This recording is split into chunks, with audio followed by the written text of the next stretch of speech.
Hi, everyone. Today is Tuesday, November 4th, 2025. Welcome. I'm Jeffrey Morgan, and this is a talk I host twice a week to discuss my experiences on the path of soul transcendence. This offering is brought to you by the Movement of Spiritual Inner Awareness with the encouragement and support of my friend John Morton, who holds the Mystical Traveler Consciousness, which is the spiritual consciousness that allows us to do the work that we're doing here today. If you're new to the call, the format is simple. We'll start by calling ourselves forward into the light, which is calling our awareness forward into the light of God that's already present. And then we'll chant three Anai hues. Hue is an ancient name for God, and Anai invokes a quality of empathy and compassion. Then we'll play a video clip from my teacher, John Roger, and then I'm going to do a reading from St. Francis. And then we can talk about whatever you would like. So with that, I see Ron Holnick's on the call. Would you like to call us forward into the light? Absolutely. Lord God of all creation, we come before you this evening with joy in our hearts, for that is what there always is there. All we need to do is look for it. And for this time together, Lord, we are ever so grateful. And thank you, if it's not said here often enough, for Jeffrey's presence to guide us along our way. So be it.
I want to know the difference between, if there are any difference, between spirituality and religion. And my other question, Let's just do that one first. empecemos con esa primero. The difference between religion La diferencia entre religión and y spirituality espiritualidad is very simple. es muy simple. Religion Religión is based upon custom, está basada en costumbre, tradition, tradición and ritual. y rituales. Spiritual Espiritual is based upon the experience está basado en la experiencia and moving to the essence of what is. y moviéndose a la esencia de lo que es. And then you have the insight to what's happening in life. Entonces tienes esa visión interna de lo que está pasando en la vida. Religion goes by faith, La religión va por fe, spiritual goes by knowledge. lo espiritual va por conocimiento. Those are the fundamental differences. Esas son las diferencias fundamentales. The religion has a dogma, La a religión creed, tiene la dogma, una creencia, and the spiritual has living life to its fullest. y lo espiritual tiene el vivir la vida a lo máximo. The way they get together, where the spiritual La- and the religious comes together, La manera que se juntan la religión y lo espiritual is when we attempt to live in this world. es cuando intentamos vivir acá en este mundo. The spiritual, to be seen, Lo espiritual, para ser visto, has to be done as a religious form. se tiene que hacer de una forma religiosa. So then there will be creeds Entonces van a haber creencias or affirmations o afirmaciones that we live by. de las cuales vivimos. But spiritual, we don't live by that. Pero lo espiritual no vive por eso. You live in the freedom of God's love. Simplemente vives en la libertad, la liberación del amor de Dios. In the religious world, En el mundo religioso, you live in the emotion of your faith. vives en la emoción de tu fe. And that's very nice for a religion. Y eso está muy bien para una religión. And that's needed until the Spirit awakens in us. Y eso es necesario hasta que el espíritu esté despertado dentro de nosotros. When that awakens in us, Cuando eso ya está despertado, we still may continue doing the religion posiblemente seguiremos con la religión when we're out with other people. cuando estaremos con otra gente. But when we're by ourselves, we go into the Spirit. Pero cuando ya estemos solos con nosotros, entramos al espíritu. Jesus said, pray Jesús in dijo, private. recen o oren en privado. That would be the spiritual. Eso sería lo espiritual. When we pray in public, Cuando oramos en público, that would be more the religion. eso sería mucho más lo religioso. Can be the same prayer, Puede ser la misma oración, but the intent behind it's what makes the pero la difference. intención detrás de ellos es lo que hace la diferencia. Is that clear? ¿Está claro?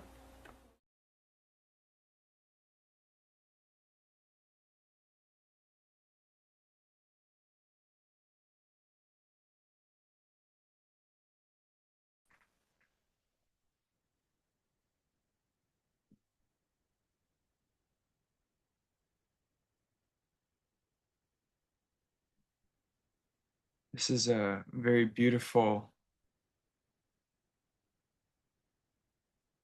version of St. Francis of Assisi's poem, God Would Kneel Down, from Daniel Ladinsky's book, Love Poems from God. So I really love this version. So St. Francis of Assisi, God would kneel down.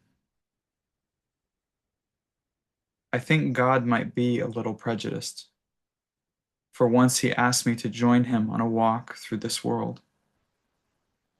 And we gazed into every heart on this earth, and I noticed he lingered a bit longer before any face that was weeping, and before any eyes that were laughing. And sometimes when he passed a soul in worship, God too would kneel down.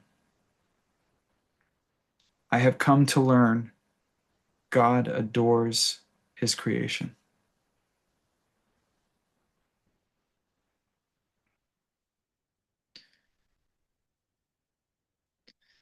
All right. What would y'all like to talk about today?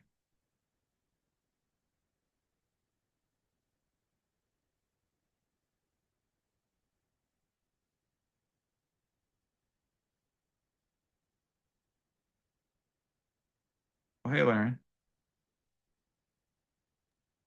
Hey, Jeffrey. This is kind of a reality check. And to be clear, the reason I'm asking you is because if I wanted to learn to fix my sink, I could read a book, or I could go to somebody who's read a lot of books, or I could go to somebody who's actually fixed the sink. And I consider you're in the latter category. So if that's inaccurate, you can correct me. My question has to do with SEs. And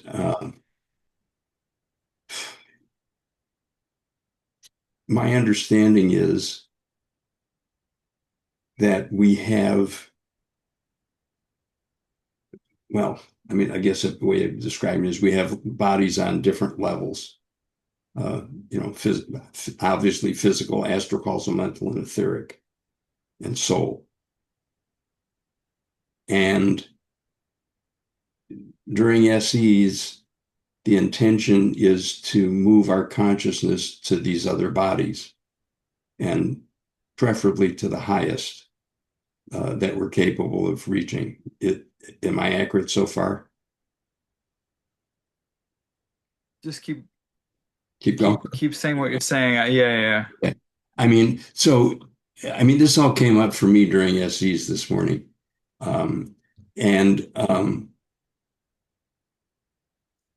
My sense is that the objective is not to still the mind, but the mind's going to go and do what it does, And my intention with SEs is to move my awareness beyond the mind, to the levels higher than the mind, or more subtle than the mind, I guess, and preferably into the into soul level. And I don't have a lot of experiences during SEs. However, there are times when I'm aware that I've moved beyond the mind, but I don't necessarily have any idea where I am, and because I'm not getting input. So, how's that so far?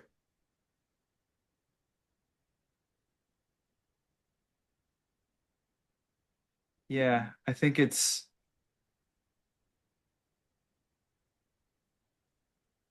on the conscious level, we bring our attention and our awareness to the third eye center.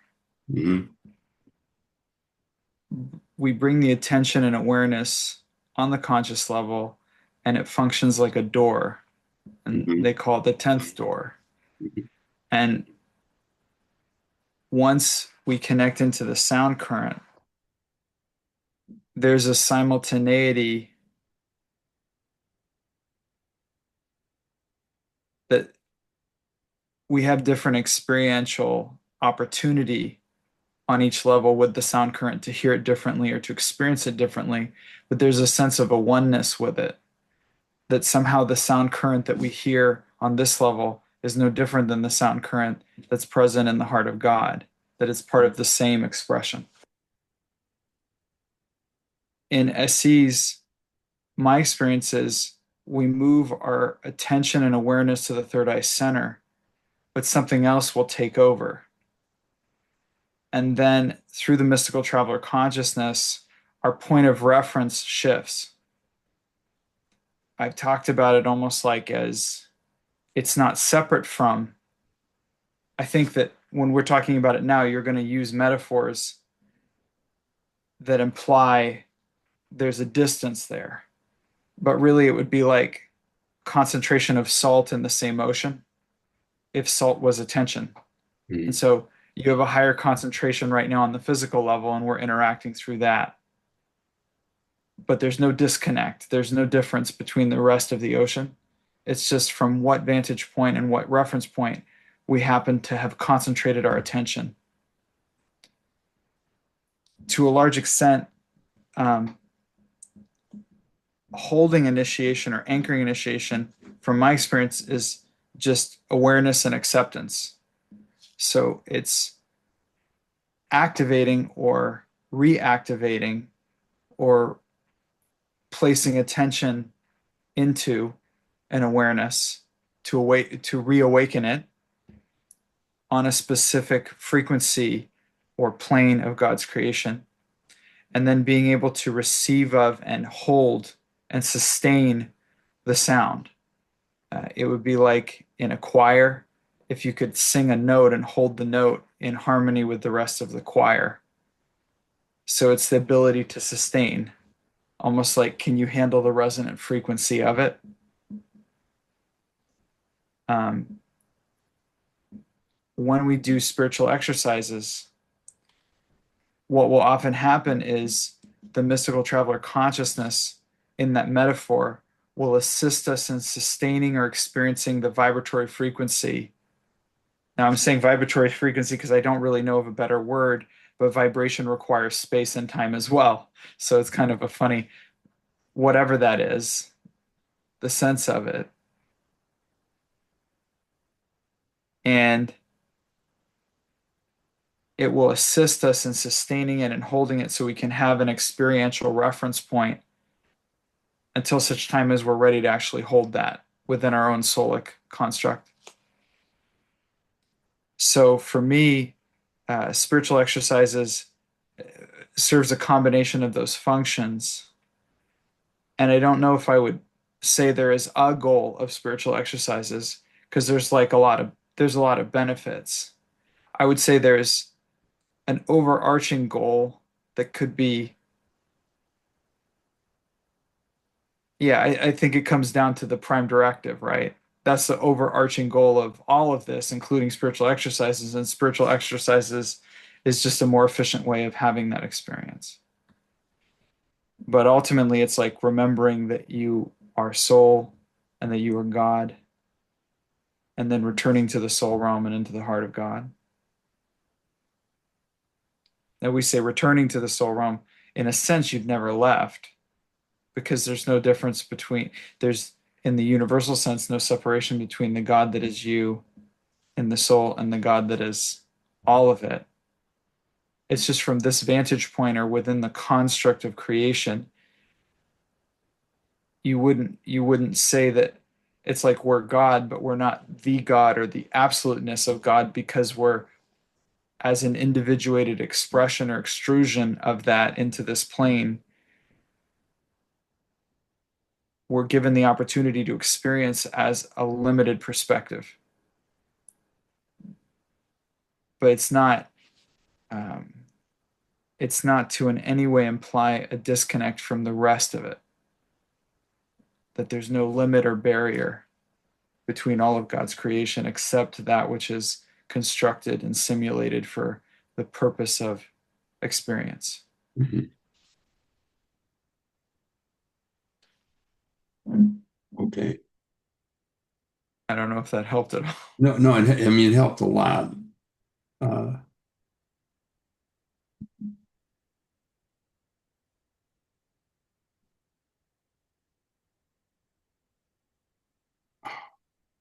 I'm just looking at,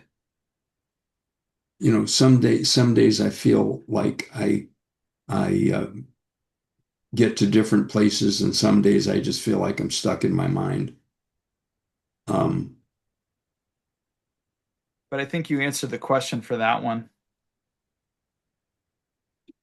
okay.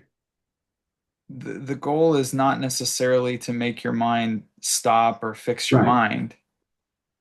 The goal is to let your mind do what it needs to do to complete the karmas of the mind Hmm. and for you to love it unconditionally and hold for it and be present for it as the healer.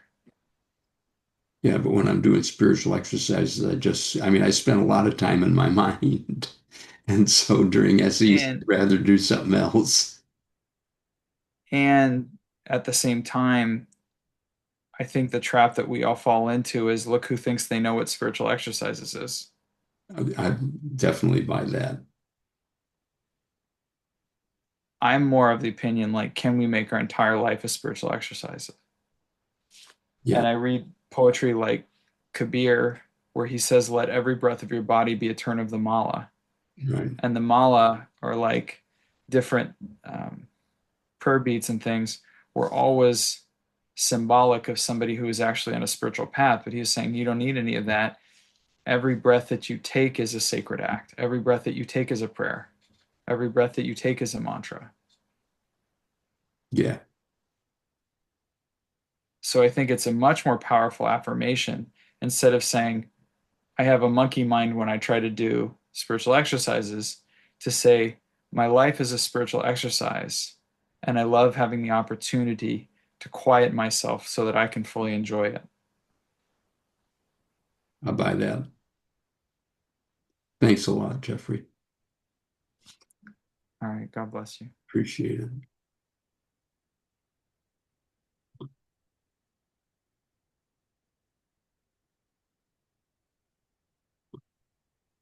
Coco? Hi there, Jeffrey and everyone. I have shared before, if that makes a difference. Um, Well, there's nobody else raising their hand. okay, well, it's my go. I'm up. I just want to, haven't shared for a really long time about my health.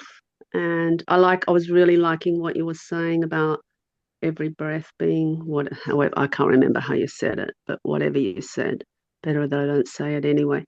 Um, I can't walk. I've got out of bed and I can't weight bear on my right leg. And I've had like an illness since I've chronic fatigue syndrome since I was 25, just to give it a name. developed in the last 5 years 2 kinds of arthritis, and um, I do like a not like I spend my life trying to do healthy things and doing lots of things for my health and whatever, and probably could be doing more SEs. But anyway, I'm watching you and doing all different spiritual things and whatever. And it's not about life. Like, I actually have a good life, but this is quite, but I'm very lucky. Like, everything's kind of working out. I had my dad's old walker under my bed because I am having a double knee replacement very soon. So I couldn't walk, but all I had to do was drag it out under the bed, and then off I went. But I'm in quite a bit of pain, and I've been to the physio, and I've got to have an X-ray of my back, and I'm on a medication that does deplete your calcium. But anyway, ultimately I'm okay. So why am I sharing? But also, it's like I thought, well, I guess I am going to die one day, and I don't want it to be like, a gradual downhill slide over um, a long time. So, like, how can I feel like I really need to be of service to myself, but how I don't even know what I'm trying to say. But yeah, I am struggling, I guess. If I look at it from one point of view, I'm struggling a lot. And if I look at it from another point of view, everything is okay. Um, I don't know. Have you got anything for me, or do I need to be more clear? I think it just depends on your vantage point. If you have a karma with illness that you needed to complete in this lifetime before you go to the heart of God, then maybe you're doing a really wonderful job at the illness thing. Ultimately, it's easy for us to concoct points of view in our mind about what good should be for our life.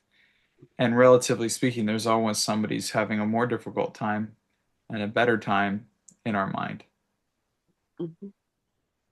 So I think for me, it's healthier and more joyful for us to just congratulate ourselves on the degree to which we are fulfilling our karma. That karma may not match our preferences all the time, and it may not look the way we want it to look, but there's really no rule against you waking up in the morning and getting out of bed and just going, "Good job, Coco, you got out of bed. Thank you for doing that."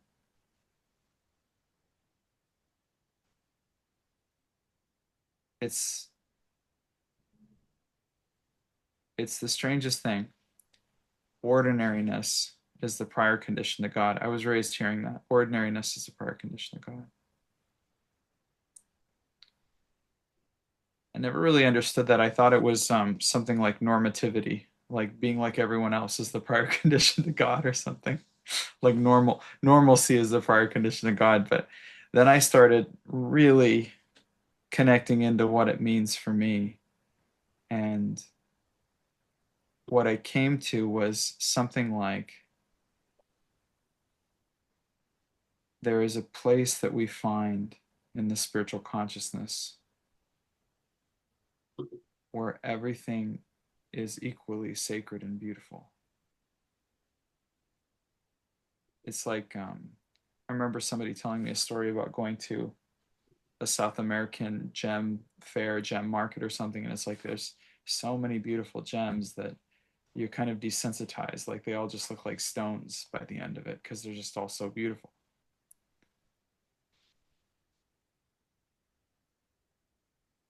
I think it's easy for us to think that one person's suffering is more valuable than another person's suffering, or one person's pleasure is more valuable than another person's pleasure. I think that ordinariness sees no difference.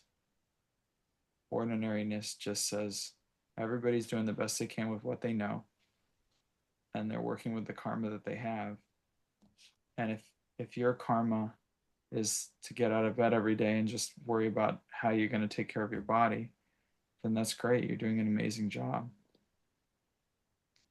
And I think the freedom for me is having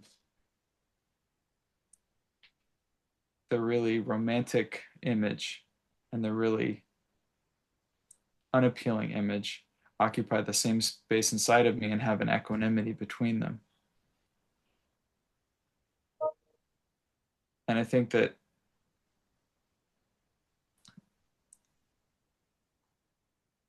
everyone is Oh, there you go. everyone is so worth cheering for that if you're just going to take a little step in a direction that's helpful for yourself, it's certainly worth cheering. Sharing or cheering? Cheering. Cheering. Like cheering for Like, yourself, like rooting for right. yourself. Yeah, okay. And I remember one time I was at the University of Bristol in England for a year when I was must have been 19 or so. And I can remember I was part of the Jewish community there, and I went to see this rabbi speak who was called Rabbi Tatz. He was from South Africa, and he had like a very thick accent. And I remember him saying that from a Jewish perspective, the value spiritually of a drug addict not doing drugs one day was more powerful than somebody who has all those habits, all those good habits of prayer and cleanliness going through their normal day, that it's a huge deal, that there's somehow a relativity to it. But I think it goes so far beyond that. Everyone is up against what they relate to as suffering. So it is such a big deal when we can do anything that is positive or loving, anything that is honoring of our higher nature and who we are.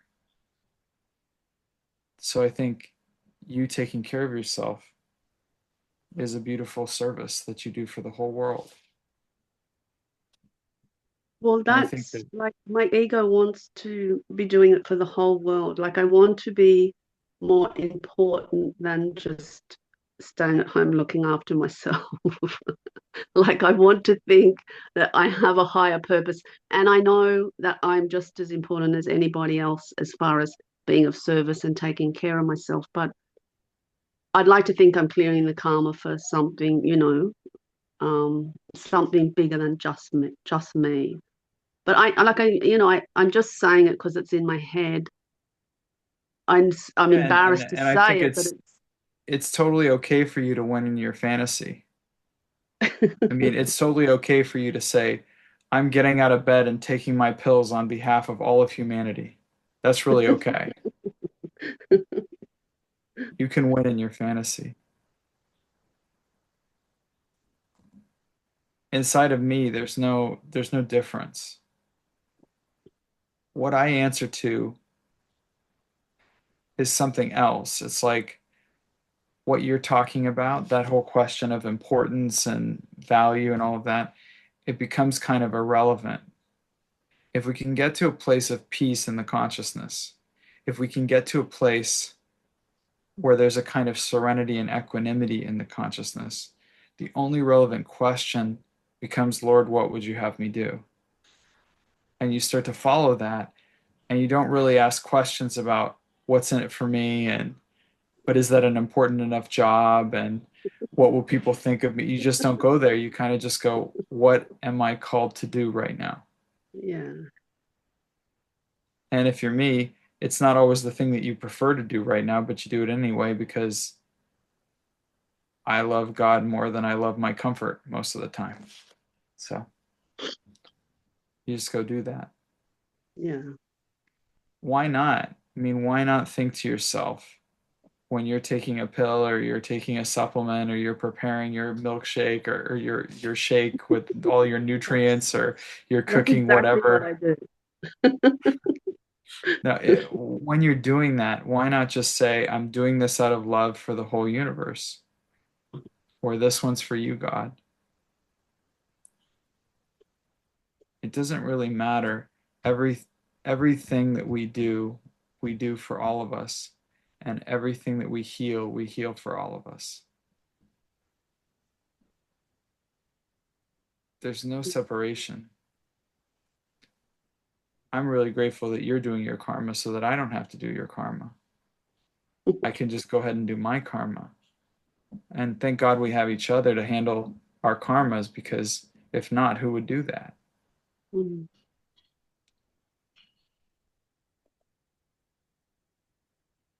You starting to get the picture a little?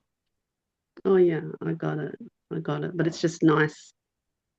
It's just nice to bathe in this energy, and well said. I got it.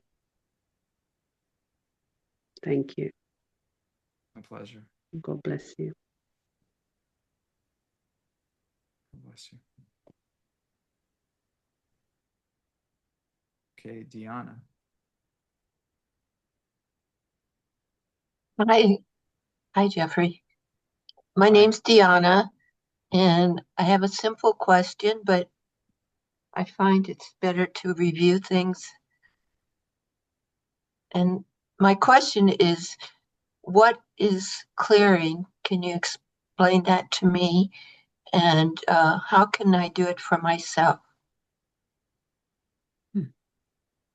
What is clearing, and how can you do it for yourself? Uh, in a very, I would say, in the basic sense of how I relate to it, is clearing is a process by which we unencumber and unblock the flow, the natural flow of loving within us. From the very moment that we're born, God is breathing us. And the loving that is God is flowing into us and animating us with life. And we may call that the audible life stream. And what will often happen is we experience dis-ease, disharmony, upset, things of that nature that create discomfort for us. And the root cause of those discomforts is generally some type of blockage of energy. When the energy flows, harmony seems to follow, peace seems to follow, because that is the nature of God's love.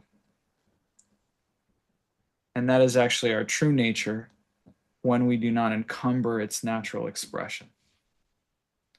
So clearing is a process by which we use the processes of awareness, attention, and intention to release those blocks and restore optimal flow of loving consciousness through all the levels of the body. So physical, astral, causal, mental, etheric. There is no issue with the soul. There's nothing the soul needs to clear, because the soul is divine by its nature. There's no tarnishing of souls. What we have in conditions that create disease, disharmony, all the things I talked about, are conditions that are created within the lower self. So physical, astral, causal, mental, etheric, those levels. Because we have the gift of consciousness as an experiential vehicle, and we are given freedom of choice, and freedom of choice can be understood to be the freedom or the agency that God gives us to direct attention and direct awareness. We have the ability to exercise our right of preference while we walk through our karma on this level. So, for example, if I have a pain in a part of my body, as I become aware of the root cause of that pain and what is encumbering the flow of energy and loving in the body, I can simply direct my intention in a way that unlocks that energy, and then I allow it to flow again. And usually, when optimal flows return to the body, things like pain tend to subside. If we can consider that pain and discomfort are a communication mechanism for the different levels of the body and not a problem to be solved, we can use them in order to discern the root cause of that blockage. Now, we may, Sorry. I you're doing all mean, right. yeah. We may be doing a lot of different methods and approaches to clear the consciousness, but all of those approaches are generally centered around the utilization of awareness, attention, and intention in order to restore optimal flow of loving within the consciousness, optimal flow of life force within the consciousness. Were you able to track with me on that one? I would appreciate it if you would repeat that. Were you able to track with me on what I shared before? Yes, except the last sentence, there was a list that I couldn't remember. Got it. Intention. Intention.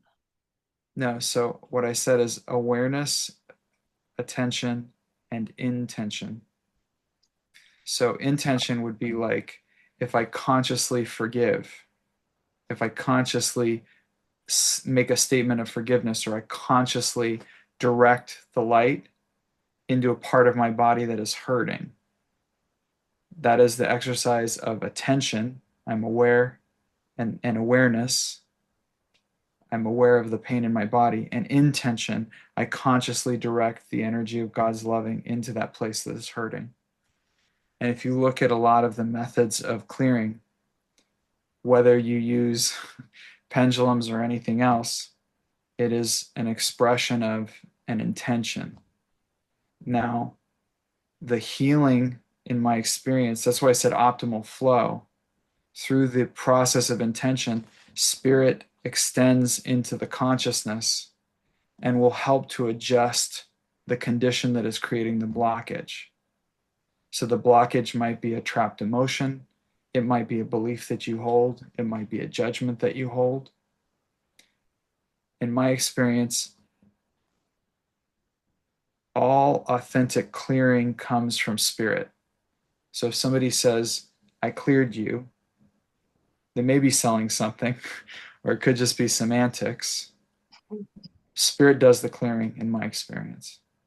All I do is place myself in a state of availability to the clearing through my exercise of awareness, attention, and intention.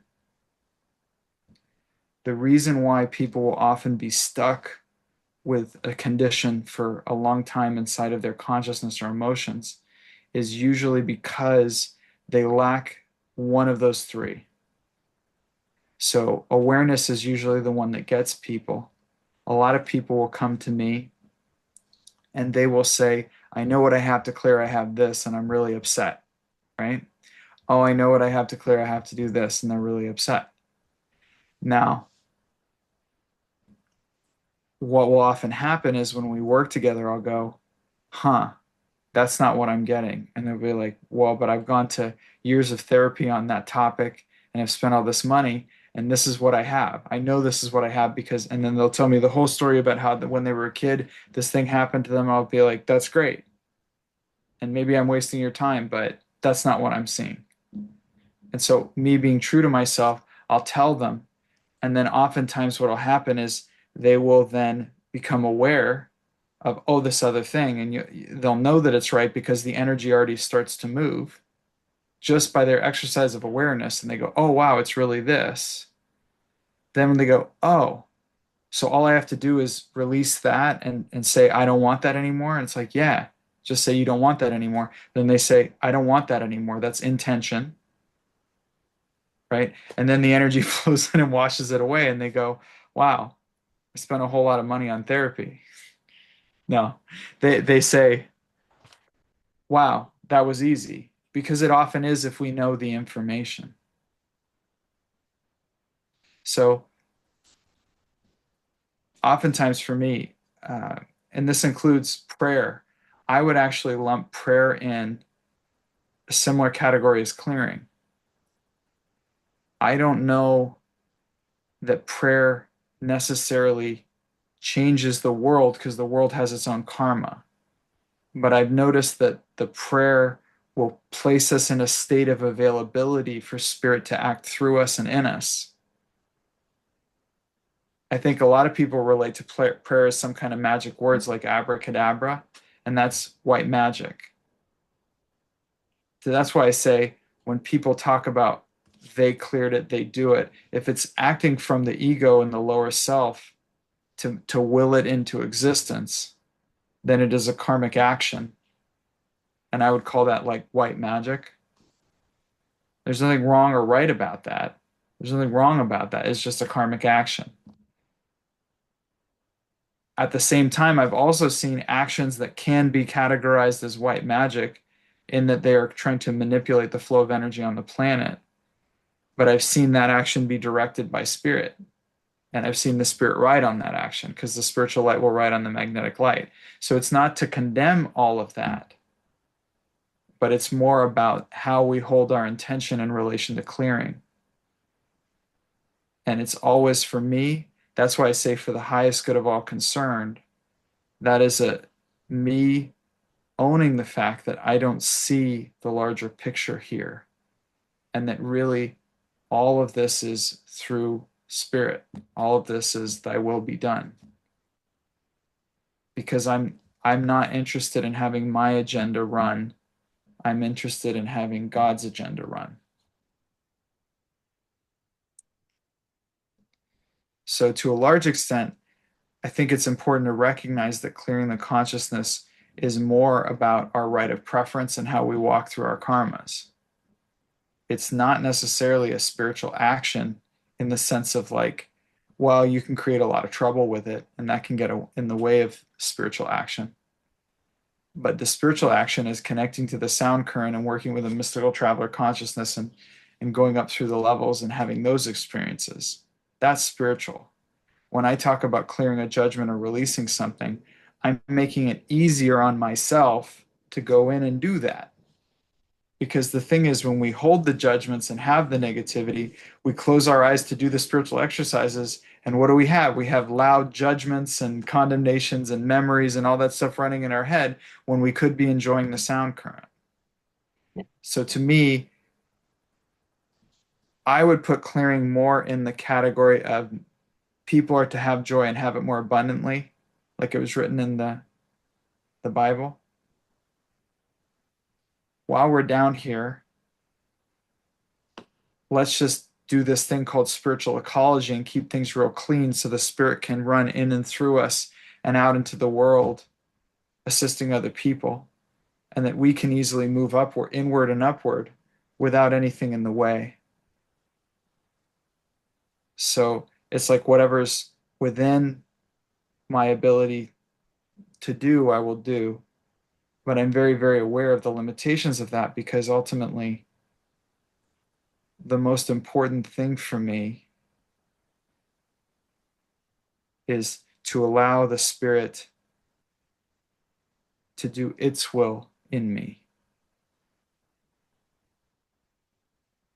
And so to a large extent, the clearing that I do is to clear the static in the channel so that I can be more available to spirit.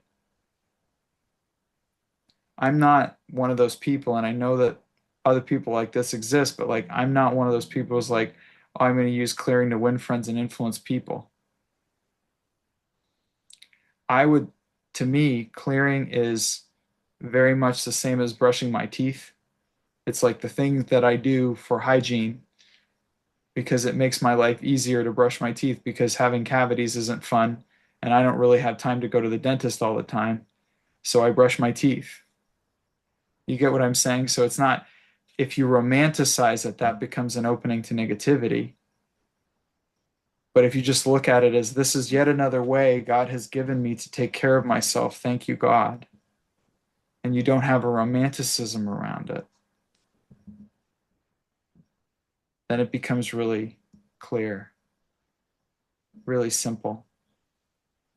And you may find that as you start to have a very ordinary relationship to clearing, it becomes more and more natural and automatic, and you really don't have to think about it that much. It's like the stuff comes up and it clears and then it's gone and then you move on. But in the beginning, it feels real big. It feels like, how am I going to figure out how to release this thing? The more we can make intuition just a normal expression of our own senses without any of the romanticism to it, the more it can just become a real process of loving ourselves. And I think that there's a whole lot of ways on the planet that people take care of themselves. I think that whatever we do at any time, it's a good idea to call on the light for the highest good of all concerned. Because I've gone to practitioners who are very much working in the magnetic field, but just by calling on the light and seeing that blessing come in, or asking, in my case, asking John Roger to be there with me in spirit, then the spirit will work through the magnetic action of the person, of the healer, and it'll be an incredible experience. There's nothing wrong with working with magnetic practitioners. What creates problems in clearing and in everything else that we do is when we start to build an altar and a religion around it.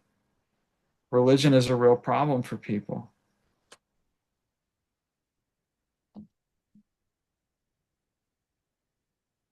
Because it's like all of a sudden, when we start building beliefs around things, we disconnect the experience, the information from the experience.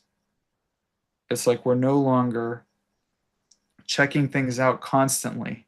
We're no longer defining truth by what is demonstrable and what works. And we're defining it based on some dogma.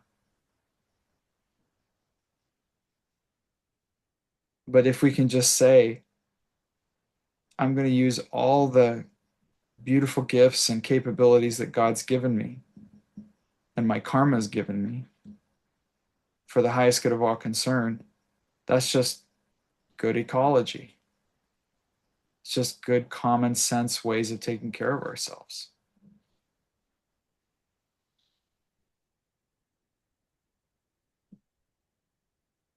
Does that make sense? It makes sense. I guess I thought clearing was a formal type of action, but it sounds like it's something we do every day because we ask for God and for help with this or that. And Yeah, and we I don't can know do if, it in ordinary ways. It's like some people, it's like you just take a dip in the ocean. It's like, what are the things that we do that are medicinal that bring us back into our sacred center, our divinity, our truth, our witness, our peace? I would call all of that clearing. My opinions may not be popular, so I'm not purporting to be a teacher of truth, but I am purporting to be someone who shares about what I've worked in my life and what actually gets results in my life. I call it living medicinally. What if talking to someone you love is a form of clearing?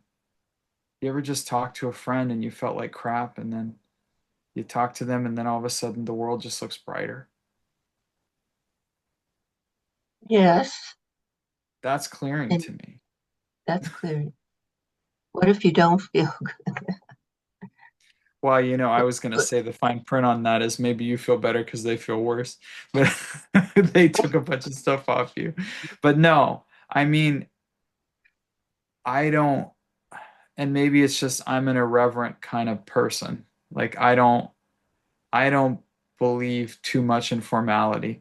I believe in what works, which means, am I super formal about clearing? No. But what really works is to call in the light for the highest good of all concerned before I clear. Does that mean I have a ritual? No. That means it's very, very important that I establish that intention before I start doing clearing because that works better. I think that's one of the most extraordinary things for me about being in the movement of spiritual inner awareness.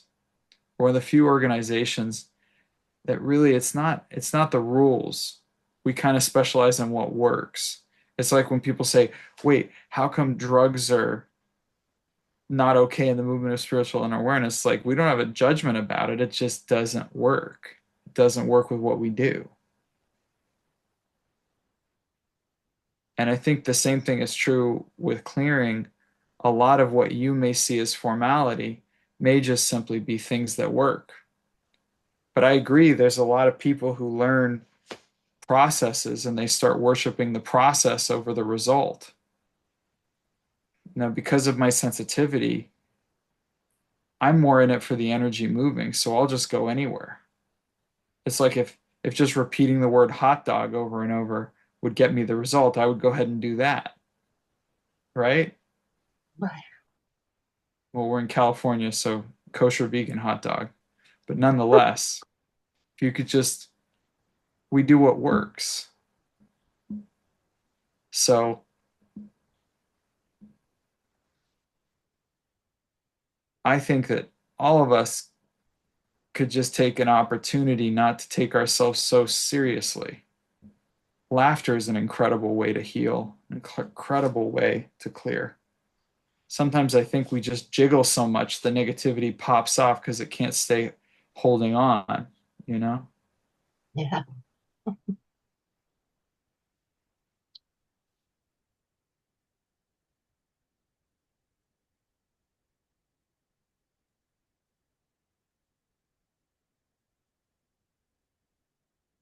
I think it's just important for me to always remember that the rules and contexts are things that we create as humans to create comfort and safety. That the spirit has no rules and context. It is unconditioned spiritual energy that expresses into this field. And ultimately, whatever works, works.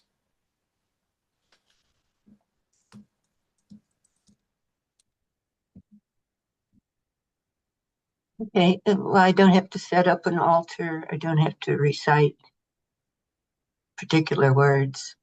I Well, just do just, what works and maybe start out with light for the highest good of all concerned, but just do what yes. works. Do what's loving. If it's done Okay. in loving, it's probably going to work. Loving is what makes this all work.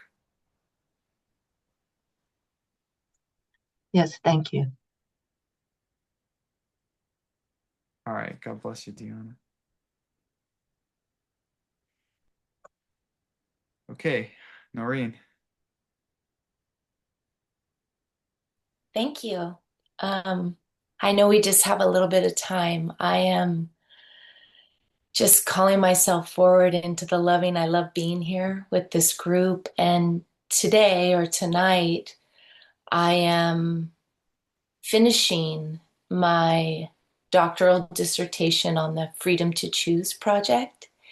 And I am so blessed to see Ron Holnick here and many others that have informed my journey of um, spiritual psychology and a lot from MSIA of these what someone might refer to as like the hero's journey, all these trials and whatnot.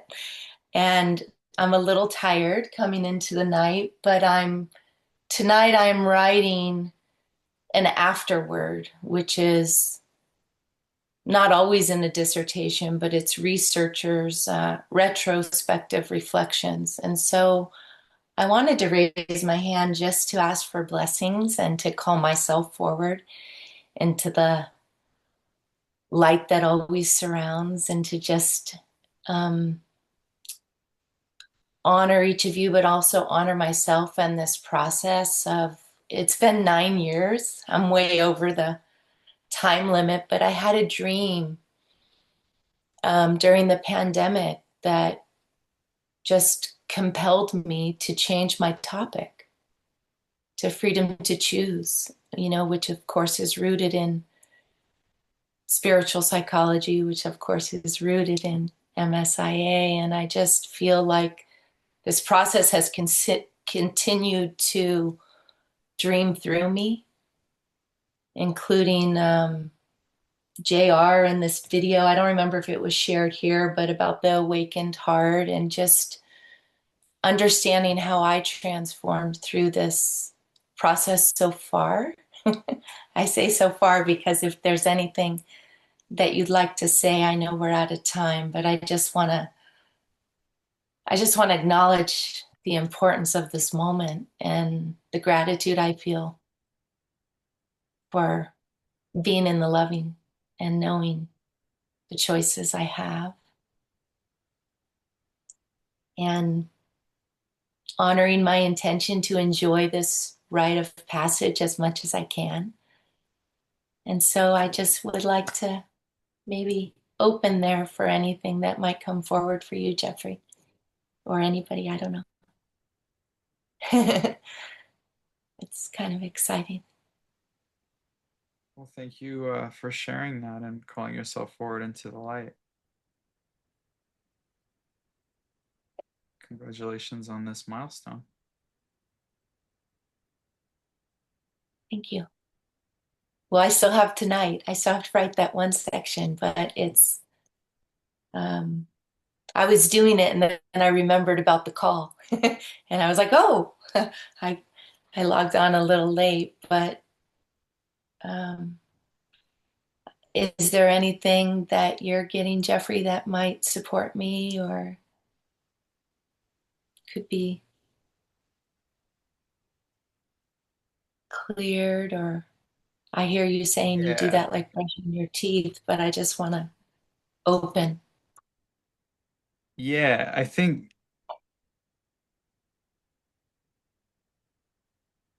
it's powerful to um, start to repattern self-judgment in your life and the work that you're doing. Oh, is there an echo? There might be an echo. Anyway, so that repatterning happens on a behavioral level. Yeah, I wonder what I'm hearing an echo. Let me see if it's me. Let me put my headphones back on. Thank you. Maybe that's better. I don't know. Yeah, let me try. Yeah, that's better. Yeah, so sorry, let me rewind the tape.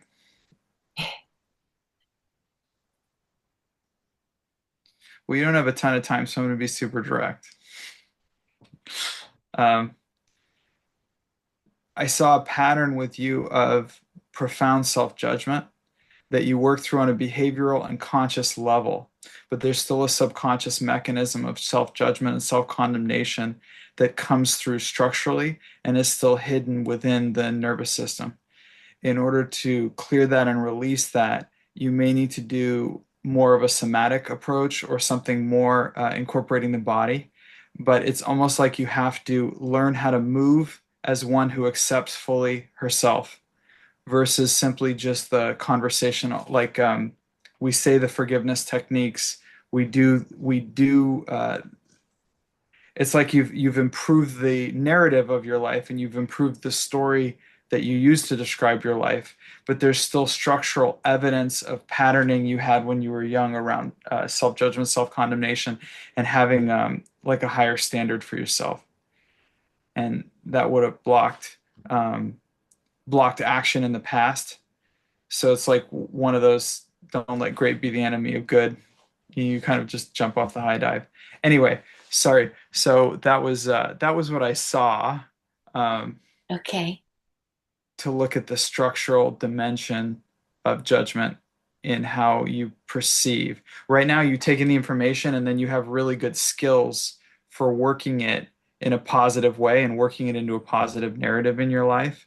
But there is something more under the surface, like almost at the level of paradigm or identity. Hmm. So it's almost like you've healed or um,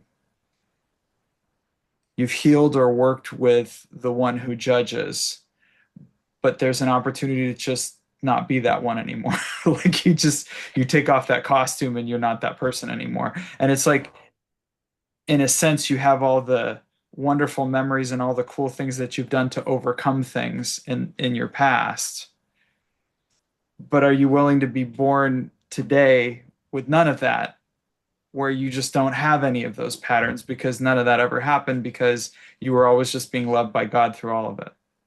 It's a Yeah, little bit more radical, but it's like a shedding of skin in a sense. So it's like you would have heard like how you relate to the issue is the issue. This would be like a let go of the one who sees issues. Just let her pass into spirit. And then you wake up and you have no reference point for the judgment. So there's no need to do the self-processing around the judgment because there's nothing but a peace that surpasses understanding and your relationship to it. I love that. Thank you. That's me with no context and just a bit of intuition. I love it. Thank you very much. Okay. God bless you. God bless you. Okay. There is a really cool event coming, and maybe somebody can pull it out of thin air or out of their hat with my friend Paul Kay. He's doing the mysticism of sound. One of the big themes that we want to emphasize as much as possible in the movement of spiritual inner awareness is the sound current. And he's going to be doing a presentation like a sound bath, but also talking a lot about the history of the sound current. And I think it's a really important, cool topic. And yeah, I would love to invite you to attend that, and maybe somebody can look in their email and post it in the chat, but because I didn't think ahead. But if you want to, oh, there we go. If you want to attend that event, I think you would really dig it. Paul is an artiste of sound. Actually, this lady who I work with calls him the Beyonce of sound baths, which I thought was the best for a variety of reasons. And for those of you who know Paul, you and know Beyonce, that's like the best thing to say. But anyway, have a wonderful evening. Take a moment to love yourself. And thank you all for our time together.